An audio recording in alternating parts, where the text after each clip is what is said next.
우리가 흔히 잘 산다라고 할 때, 우리나라는 이 잘 산다라고 하는 이 표현이, 어, 조금은 이렇게 의미를 좀 정확하게 할 필요가 좀 있는 것 같습니다.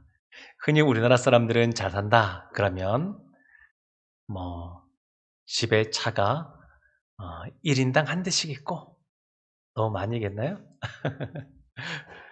부자인 사람을 잘 산다, 흔히 이렇게 말합니다.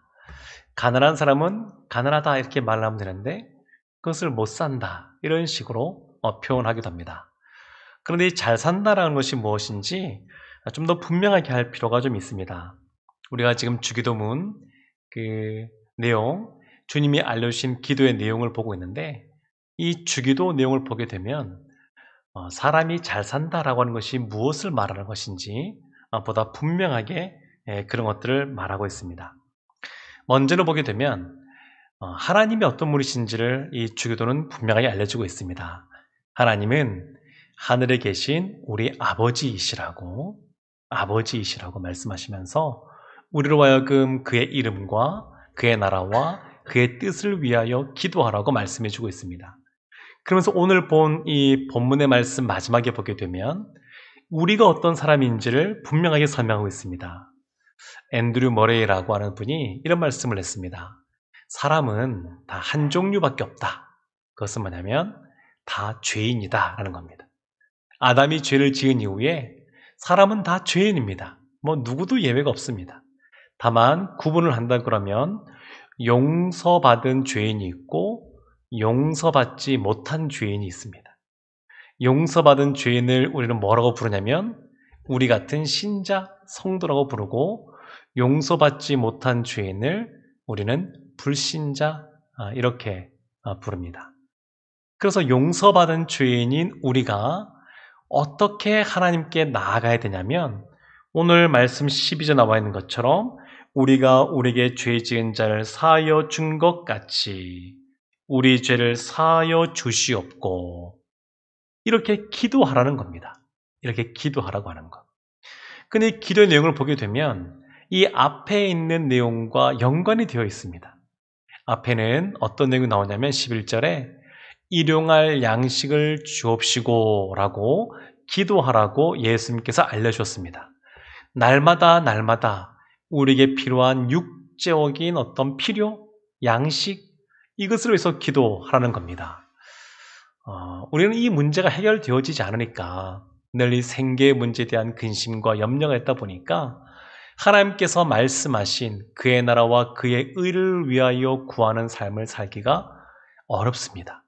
그래서 하나님께서는 예수님께서는 반복해서 우리에게 염려하지 말라고 걱정하지 말라고 이런 먹고 마시고 입는 문제는 주님의 제자의 삶을 살아가는 평신도 사역자로서 세움받아 그 사명을 감당하는 사람들에게는 이 모든 문제를 더하여 해결하신다고 말씀하시면서 그러니까 하나님의 나라와 하나님의 이름과 하나님의 뜻을 위하여 열심히 구하고 달려가라고 그렇게 말씀하시는 겁니다. 그래서 사람은 근데 이 문제 쉽지가 않습니다. 나이가 들어가게 되면 이 노후의 문제, 미래에 대한 문제 이런 것 때문에 더 많이 움츠러들 수도 있고 이 건강의 문제 이런 것 때문에 더 많은 것들을 준비해야 되겠다라고 생각하는데 물론 그런 것이 필요하지만 그것보다 앞서 훨씬 중요한 것이 뭐냐면 하나님께 간구하는 겁니다. 그의 이름과 나라와 뜻을 위하여 구하는 것. 마찬가지로 이렇게 날마다 우리가 일용할 양식을 위하여 구하는 것처럼 영적인 필요를 위해서도 구해야 됩니다. 그것이 뭐냐면 우리의 죄를 사하여 달라고 기도하라고 하는 겁니다. 우리는 예수님의 십자가의 보혈로 말미암아 다 용서함 받은 사람들입니다. 그런데 예수님의 그러한 그 보혈의 그러한 용서는 우리의 과거의 죄, 현재의 죄, 미래의 죄까지 다 용서해 주신 아주 절대적인 그런 용서입니다. 이거는 변함이 없습니다. 그렇지만 예수님께서 이렇게 십자가에서 우리의 모든 죄를 단번에 용서해 주셨지만 그럼에도 불구하고 또한 날마다 날마다 반복해서 우리의 죄가 용서받아야 될 죄가 있습니다. 지금 예수님께서는 날마다 날마다 우리가 밥을 먹지 않으면 배가 고프듯이 하루에 2끼, 3끼 먹지 않으면 배고파서 견딜 수 없더라고 그냥 배꼽 시계부터 막 울려대듯이 우리의 영혼도 날마다 날마다 주님으로부터 용서의 은혜를 경험하지 않으면 안 된다라고 말씀하고 있습니다. 근데 사람은 참 묘하게도 밥은 안 먹으면 바로바로 신호가 오는데 이 영적인 이 굶주림은 그렇지가 않습니다. 사람은 날마다 날마다 이런 용서의 은혜를 누리지 못하게 되면 어느 순간 이 영적으로 그냥 경각심을 울리는 것이 아니라 그냥 무뎌져 갑니다. 그리고 어느 순간 이것이 심해지게 되면 잘못을 저질렀음에도 불구하고 그냥 화인 맞은 양심처럼 그냥 무덤덤하게 지내는 것을 볼 수가 있습니다. 그래서 예수님께서는 우리에게 날마다 날마다 용서를 구하라고 이렇게 말씀해 주고 계십니다. 그래서 어떤 의미에서 일용할 양식과 관련하여 이 용서는 영적으로 필요한 날마다 필요한 양식이라고 말할 수가 있습니다. 참 재밌는 건 뭐냐면 회개는 누가 많이 하냐면 회개할 거리가 없는 사람이 회개를 많이 합니다. 그러니까 죄를 많이 짓고 잘못이 많고 회개할 거리가 많은 사람이 용서를 많이 구하는 것이 아니라 누가 보더라도 별로 회개할 것도 없을 것처럼 보이는 사람들이 회개를 많이 합니다. 그러니까 루터가 늘 그렇다 그러죠. 날마다 날마다 그냥 밤마다 늘 자신의 죄를 용서해 달라고 그리고 이 교회와 또 이 나라와 민족과 이들의 죄에 대해서 용서해 달라고 날마다 날마다 구했다 그럽니다. 그러니까 이건 우리의 경험상도 우리가 알 수 있는데 하나님의 은혜를 깊이 경험하고 체험하게 되면 자연스럽게 성령이 우리 가운데서 빛을 비추기 때문에 우리의 죄악이 드러날 수밖에 없고 그 죄에 대해서 간구할 수밖에 없습니다. 하나님의 은혜를 경험하지 않은 사람은 하나님께 용서를 구하지 않습니다. 우리의 죄를 용서해달라고 간구하지 않습니다. 은혜 받은 사람이 하나님의 은혜 가운데 거하는 사람이 하나님의 임재 가운데 더 깊이 거하는 사람이 하나님께 더 깊은 회개를 하게 되어 있습니다. 왜냐하면 성령님은 빛이시기 때문에 그렇습니다. 밝은 빛이 확 비치니까 어둠이 드러날 수밖에 없고 그리고 작은 것이지만 밝은 빛이 비치면 다 드러나거든요. 그러니까 큰 죄에 저지르지 않고 정말로 사소하고 작은 죄지만 그러나 하나님 은혜 가운데 거하는 사람이면 사람일수록 그 죄가 더 크게 느껴지는 겁니다. 사도 바울이 내가 죄수 중에 또한 죄수라고 말씀하고 있는데 그것이 그냥 과장되게 말하는 것이 아니라 진짜 그렇게 느끼는 겁니다. 하나님의 은혜 가운데 깊이 거하는 사람이 자신의 죄 더불어서 자신의 죄만이 아니라 우리의 죄를 용서해달라고 간구하는 것처럼 우리의 죄를 위하여 기도하게 되어 있습니다. 본인의 죄만이 아니라 우리의 죄니까 우리 공동체에 더 나아가서 이 나라의 이 민족의 이 열방의 죄에 대하여 기도할 수밖에 없습니다. 하나님이 그렇게 행하십니다. 우리 가운데 밝은 빛이 비치면 그렇게 통곡하고 또 가슴을 치며 기도할 수밖에 없는 그런 상황 속에 놓여지게 됩니다. 마태복음 18장에 보게 되면 예수님이 하신 비유 중에 달란트 비유가 있습니다. 어떤 달란트 비유냐면 한 임금이 본인에게 빚을 진 1만 달란트라고 하는 어마어마하게 큰 빚을 진 그 사람을 불러와서 빚을 갚아라 그랬습니다. 근데 그 사람이 갚을 능력이 없는 겁니다. 그래서 불쌍히 여겨달라고 나 갚긴 갚아야 되는데 지금 상황이 어렵다고 하소연을 하니까 이 1만 달란트라고 하는 이 큰 어마어마한 그러한 그 빚에 대하여 탕감해 줍니다. 탕감을 해줍니다. 그런데 이 사람이 그렇게 탕감받고 밖에 나왔는데 본인에게 100데나리온, 1달란트와 비교해도 얼마 되지 않은 이 데나리온, 이 데나리온 빚진 사람을 만난 겁니다.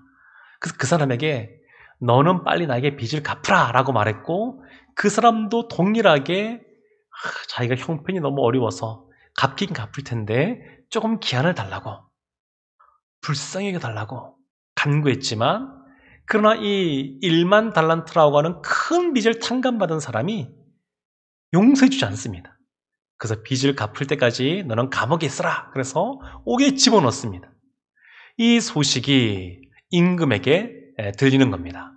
그래서 임금이 어떻게 했냐면 그 사람에 대하여 다시 불러서 너가 그 큰 빚을 탕감받았는데 그 작은 빚조차 너가 오히려 그를 배려해주고 용서해주지 못하느냐, 이렇게 하시면서 오히려 더 그 사람의 그 빚을 갚으라고 하는 그런 장면이 나옵니다. 그래서 마태복음 18장 35절에 이렇게 말합니다. 너희가 각각 마음으로부터 형제를 용서하지 아니하면 나의 하늘 아버지께서도 너희에게 이와 같이 하시리라. 굉장히 마음에 부담이 되는 그러한 말씀을 예수님께서 하십니다. 오늘 12절에 보면 이렇게 나와 있죠. 우리가 우리에게 죄 지은 자를 사하여 준 것 같이, 우리가 우리에게 죄 지은 자를 사하여 준 것 같이 우리 죄를 사하여 주시옵고. 참 이 말씀이 부담이 됩니다. 저도 예전에 이 학생 때 이 내용을 이제 묵상하면서 마음의 부담 때문에 기도하기가 어려웠습니다. 주기도문을 같이 읽기가 어려웠습니다.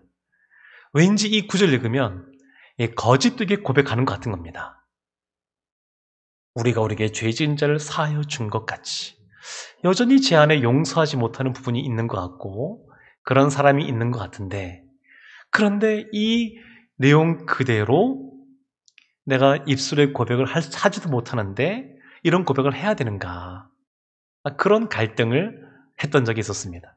여러분은 어떠신지 모르겠습니다. 얼마 전에 아주 큰 뉴스 중에 하나가 그런 뉴스가 있었습니다. 노모가 아파서 앰뷸런스를 타고 가는데 탄 택시가 여러 가지 상황 때문에 그 앰뷸런스를 막게 되었고, 그 10분간 막은 것 때문에 이 노모가 어쩌면 빨리 갔으면, 병원에 갔으면 살 수도 있었는데 살지 못하는 그런 안타까운 사건이 벌어졌습니다. 이런 경우에 제가 그 유가족이 아들분이 어떤 분인지 잘 모르겠지만 이런 상황 속에 우리가 놓여졌다 그러면 그 택시기사를 용서할 수 있을까? 참 쉽지 않을 겁니다. 이 용서라고 하는 것이 참 쉽지가 않습니다. 참 쉽지가 않습니다. 조선시대 때 문헌에 보면 이런 문헌이 남아 있습니다. 포졸 3명이 도망가는 한 사람을 개 섞어라 그러면서 쫓아가고 있었습니다. 서지 않고 막 도망가죠. 도망가는데 그 사람을 따라가기 위해서 이 포졸 3명이 열심히 달려갑니다. 개 섞어라 그러면서. 그러다가 걸어가고 있던 한 양반의 도포자락을 발로 밟았습니다. 근데 그때 그 양반이 외치는 겁니다. 너희 포졸들 개 섞어라.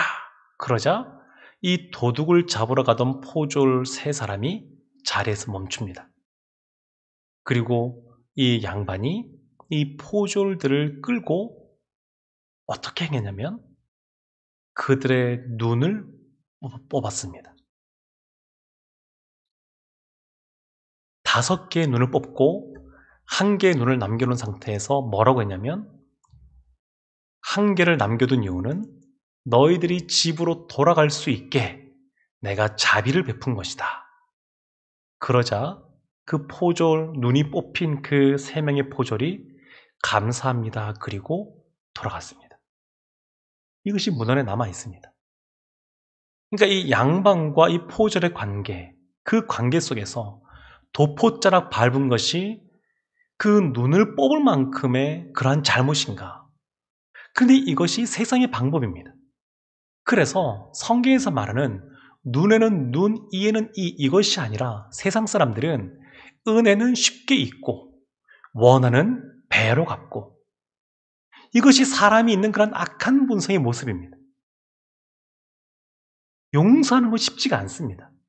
누가 나에게 무엇인가 잘못했으면 배로 갚아주고 싶은 마음이 사람의 그런 죄된 그런 본성 가운데 있습니다. 그런데 지금 이 말씀은 뭐냐면 그러한 본성을 거스르는 겁니다. 세상의 흐름에 맞지 않게 그와 정반대의 삶을 살라는 것입니다. 우리가 우리에게 죄 지은 자를 사하여 준 것 같이 우리 죄를 사하여 주시옵고. 그래서 이 말씀을 칼빈은 뭐라고 말하냐면 이렇게 말했습니다. 우리가 다른 일을 용서하지 않으면 우리도 용서하지 마소서라고 기도하는 것과 같습니다. 이렇게 말했습니다. 그러니까 이 기도대로, 주님이 알려주신 기도대로 하지 않으면 나의 죄도 용서하지 마소서라고 기도하는 것과 같다는 겁니다. 그러니까 이것이 굉장히 큰 부담감입니다. 사람은 누군가로부터 맞는 것뿐만 아니라 여러 가지 말이라든지 여러 가지로 말미암아 상처를 입기가 쉽습니다.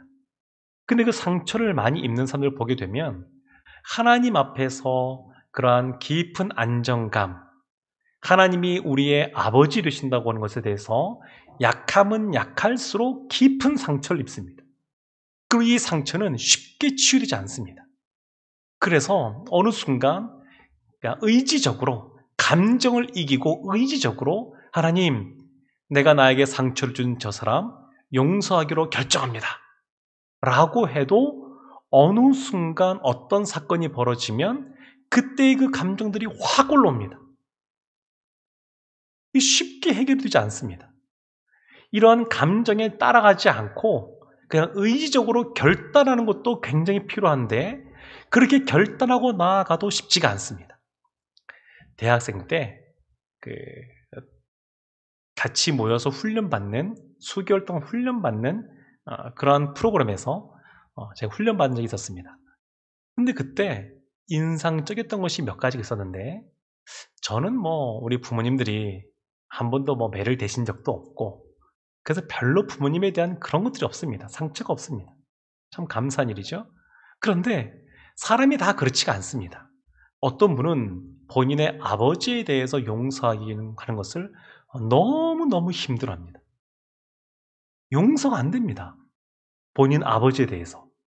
얼마나 어렸을 때부터 받은 상처가 큰지 이 용서하기가 너무너무 어렵습니다. 그냥 입 떼는 것조차 어렵습니다.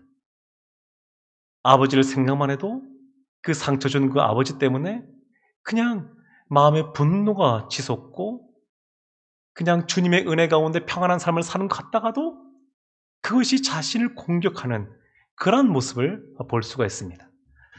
사람은 본대로 행한다고, 아버지가 예를 들어서 도박과 또 다른 어떤 안 좋은 것들을 행했을 경우에 그것을 그 자녀가 나는 아버지처럼 되지 말아야지 라고 생각해도 그대로 따라서 하기가 쉽습니다. 사람이 그냥 일반적인 모습입니다. 쉽지 않습니다. 그래서 이러한 상처라고 하는 것은 누구보다 자기 자신을 상하게 합니다. 이렇게 누군가로부터 용서하지 못하는 마음, 미움의 마음, 증오의 마음이 있으면 누가 제일 많이 피해를 보냐면 본인 자신이 많이 피해를 봅니다. 때린 사람, 상처 준 사람, 이런 사람은 그냥 잊어버리고 넘어갈 수도 있는데 그것을 간직하는 사람이 가장 깊이 그것에 대해서 결국 손을 보고 피해를 입습니다. 그래서 용서는 다른 사람을 용서해 주는 것이긴 합니다만, 그러나 가장 용서에 큰 유익을 얻는 사람은 누구냐면 자기 자신입니다. 본인입니다. 본인. 용서하기가 어렵지만 용서하면 누가 제일 좋으냐면 본인에게 가장 좋습니다. 예수님께서는 용서하기 어려워하는 사람들, 용서하기 힘들어하는 사람들에게 뭐라고 말씀하시는 거냐면 기도하라고 말씀하시는 겁니다.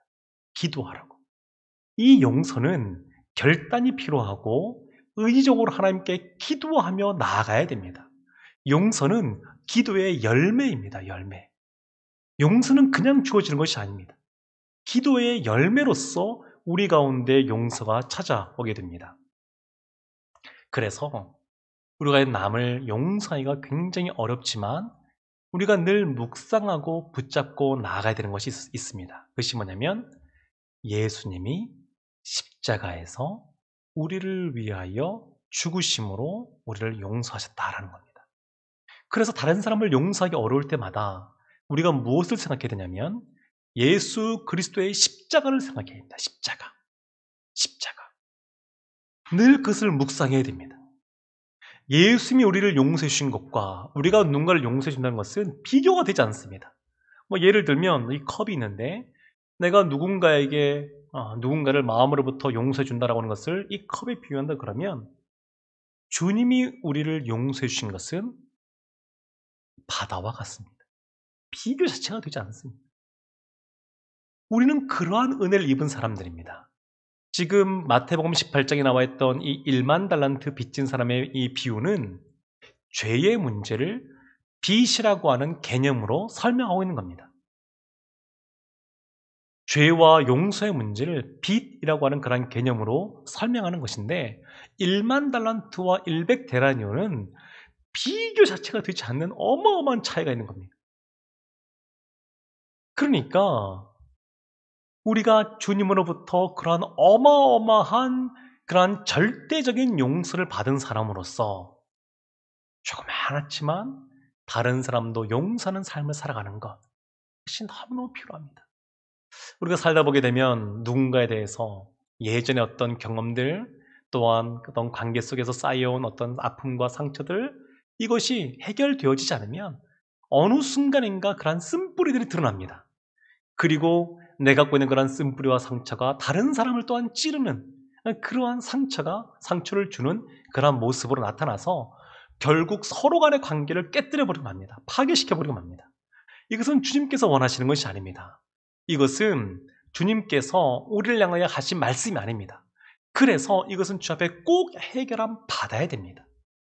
내 안에 해결되어지지 않는 그런 미움과 또한 그러한 증오와 또한 그런 상처가 있다 그러면 이 문제는 반드시 해결받아야 된다라고 하는 것을 우리가 인식하고 의지적으로 하나님 앞에 기도해야 됩니다. 무엇을 기도하냐면 주기도를 내야 됩니다. 오늘 말씀하고 있는 것처럼 우리가 우리에게 죄 지은 자를 사하여 준 것 같이 우리의 죄를 사하여 주옵시고 한때 우리 한국교회에 내적 치유라고 하는 것이 이렇게 바람을 일으키듯이 이렇게 많은 교회에서 행해진 적이 있었습니다. 근데 그 내적 치유 강사들을 보게 되면 어렸을 때 상처도 안 받고 그냥 곱게 자란 분 아무도 없습니다. 내적 치유 강사들은 누구보다 많은 상처를 받은 사람들 그리고 그것 때문에 끙끙 앓고 그리고 어찌할 수 없어서 하나님 앞에 발버둥 친 사람들 그런 시간을 오래 가진 사람들 그런 사람들이 하나님의 은혜 가운데 십자가의 그러한 용서 가운데 그것을 경험하고 마음으로부터 그런 것이 하나하나 정리되어지고 싸매지고 회복되면서 치유된 사람들이 내적 치유 강사로서 활동을 했습니다. 그러니까 그렇게 변화되어지고 나면 과거의 그런 아픔과 상처와 또한 그런 용서하지 못할 그런 것들이 더 이상 쓴뿌리 남지 않고 그때부터는 반짝반짝 빛나는 보석처럼 됩니다. 그러한 경험들이 하나님 앞에서 씨름하면서 다른 사람을 이해하고 포용하고 또 회복시키는 그러한 도구로서 쓰임받게 됩니다. 사랑하는 성도 여러분, 주님은 우리에게 의지적으로 기도하라고 말씀하시는 겁니다. 주기도는 제자들이 하루에 3번씩 기도하던 내용입니다. 그들이 늘 기도하는 겁니다. 유대인들이 원래 늘 이렇게 하루에 3번씩 기도하는 것처럼 세례 요한의 제자들이 늘 기도했던 것처럼 예수님이 제자들에게 너희는 이렇게 기도하라 라고 하는 것은 적어도 하루에 3번씩 기도하는 그러한 기도의 내용입니다.